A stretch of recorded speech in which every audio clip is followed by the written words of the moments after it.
Inside America's Boardrooms, the informational show for board members and corporate secretaries.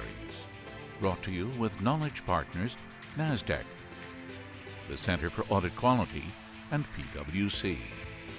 Along with content contributors Equilar, Meridian Compensation Partners, Wilson Sonsini Goodrich and Rosati, Donnelly Financial Solutions, and the Society for Corporate Governance. Welcome to this edition of Inside America's Boardrooms. I'm TK Kerstetter, the CEO of Boardroom Resources, and it's my pleasure to welcome you to the show. We're going to be talking about embracing change in the boardroom, and with me is Jennifer Dulski, who's a board member with TEGNA and is also one of our next-gen board leaders, advisory council members. So welcome, Jen. Thank you for having me. So I'm not sure that you necessarily planned this way, but your career had a whole lot of things that would prepare you to be a board member. Let me make sure I get these all straight.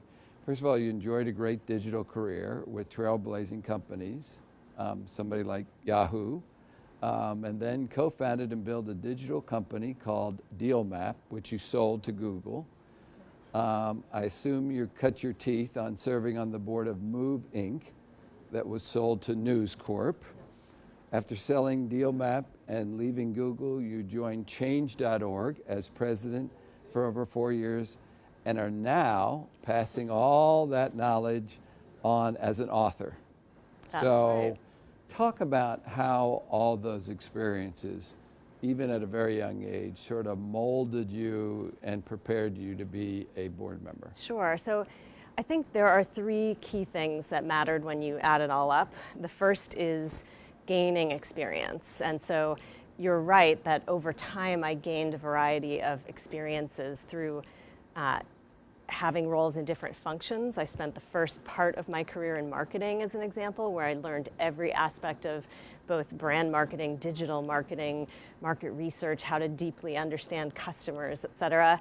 And then I moved on to product development, to general management, to learning how to run businesses, to gaining M&A experience, to starting on smaller boards where both I served as a board member and then I had to manage my own board as a CEO. All of that added up to experience that was valuable. The second thing is about the capacity for learning. So through all of that, I basically learned how to learn new things. I had to take on several new categories because I ran businesses in retail, in automotive, then in advocacy, totally different things. And that capacity to learn has helped me take on roles as a board member at new companies in categories that I was less familiar with. Yeah.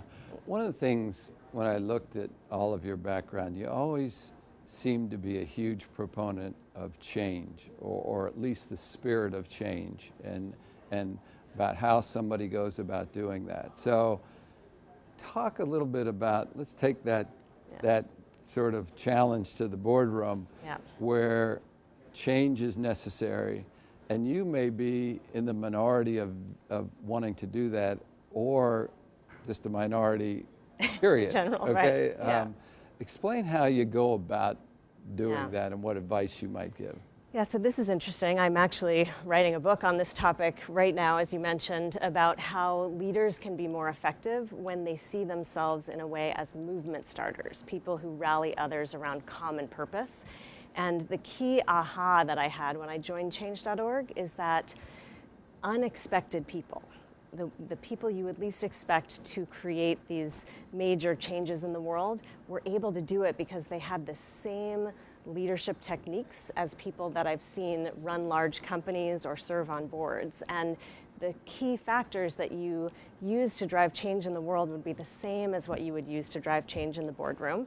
They involve the same steps. One is clear, compelling vision of why something matters, usually with a story or clear data about trends. The second is rallying the support of others. What is it that will keep people motivated and excited about that idea? The third is understanding what motivates decision makers. So who are the people who have the power to decide the thing you're trying to change, and understanding what motivates them so that you can persuade them effectively.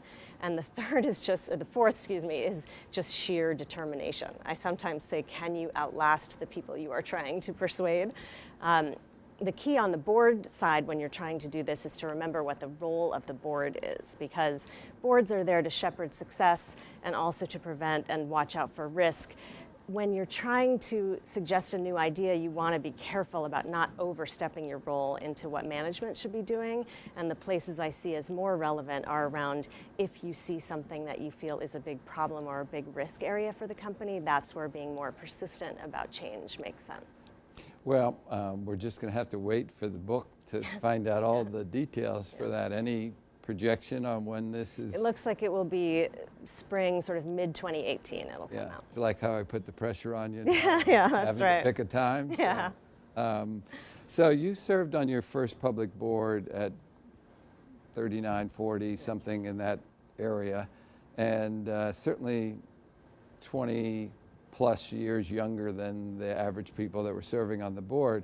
So talk a little bit about what you think someone that's a Gen X or a millennial can bring to a board, even though there's that kind of gap in generational age difference. So I talked about this earlier. I mentioned before there were 3 things: gaining experience, learning capacity. The third, which I didn't mention, is about bringing the right attitude to it. And I think what's really important is for younger board members to realize that they do have relevant experience and value to add, and to jump in with confidence about doing that.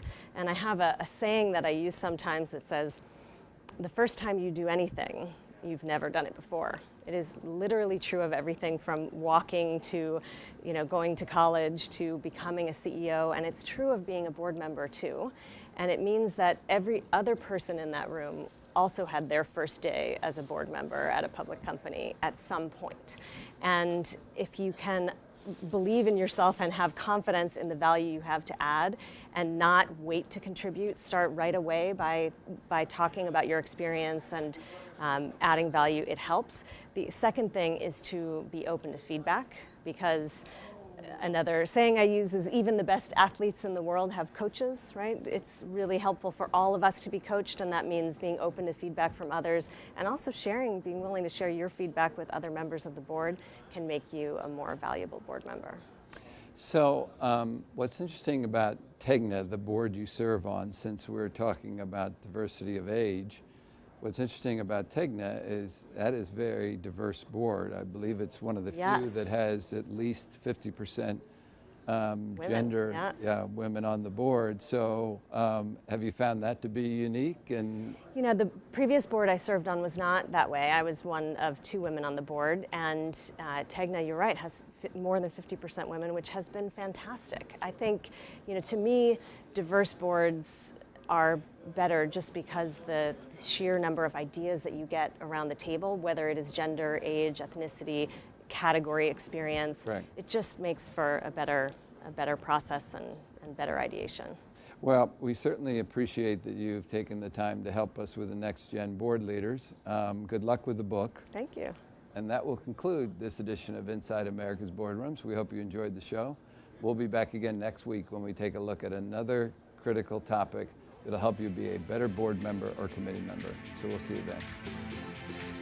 Join us again next week for Inside America's Boardrooms. Brought to you with Knowledge Partners, NASDAQ, the Center for Audit Quality, and PwC.